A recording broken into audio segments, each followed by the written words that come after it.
Hello everyone, Jeremy here, and one of the things that I like to do is stumble upon random toys that I used to have when I was younger that my parents have never gotten rid of.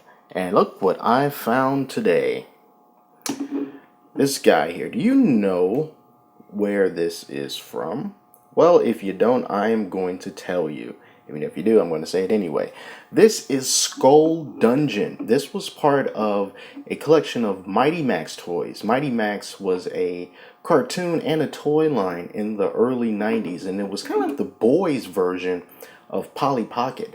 Polly Pocket was also very similar to this because there were these little toys that you would take these play sets and you can't really fit them in your pocket, but they're really small and you can pick them up and take them, most places where you would go as a kid. And it came with little figures as well. So it was really just a small scale play set that you can just carry multiples of. If you had, going on vacation or something, you had a bag and you can just stick a lot of these in there.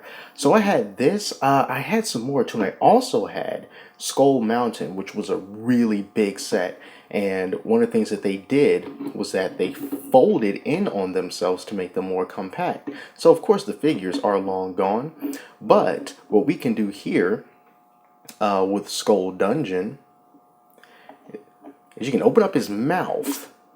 Open up his mouth and that kind of just led you into the dungeon. You can just kind of put it up like this and then the figures would walk in. And then once it closed up, you can turn it around, pop it open, and get this view of everything that was inside.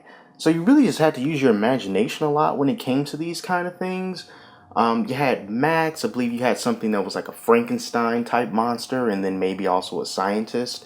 And some of the play features that this thing had was you had like this right here that went up and down. So you have like kind of like Frankenstein's monster. He can be strapped down in here, and then once time get him up, you just lift that up like this, and then here's the switch that you would throw. And in my imagination, of course, this would be the switch that would activate and bring the monster to life. So before Max can do anything to stop it, the switch is thrown, the monster comes to life, he just sort of raises up, and then you've got this right here, which is kind of like a weird eyeball.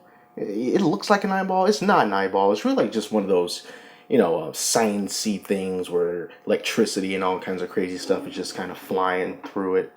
And then they had all these little, not very well detailed spots within this, but it was definitely better than nothing at all. Over here, it's like there's like a little tool bench that was over there, and just little odds and ends, not really a big deal. But then up on once you go higher, there's the dungeon with an unfortunate soul that was trapped inside. And then this was a hidden bookcase. So like there's a door on this side, and then go up here like, oh well, that's the hidden entrance into the dungeon. And up here, I guess you can just say that's kind of the study. There's the books, and there's a place to sit, and then it's like one of those scientific beaker things, and I just remember having such a fun time playing with these. And I remember, begging my parents for Skull Mountain, which I eventually got for Christmas, which I don't think is still around. I think I saw the box at one point, but not the actual Skull Mountain itself. But it was big, it was red, and it also opened up like a dollhouse. But it wasn't a dollhouse, it was for boys. Grr, grr. Anyway. And, it also came with a lot of figures, and it was a very nice compliment to these. So yeah, Mighty Max. This came out, it was the early 90s, but I believe it was, should be something on here for the patent. 1992 is when this came out. And then definitely, if you look on YouTube, you can find commercials of Mighty Max with kids just having a crazy old time. And the reason why I said this looks like an eye, because look, it looks like an eye. So yeah, that was Mighty Max, the boy version of Polly Pocket. And yeah, I just found this thing laying around, thought I'd share, walk down nostalgia road. So that's all. Very short and sweet, good stuff. So if I find something else, I'll definitely share it. But until then, I'm Jeremy, and I will talk to you later.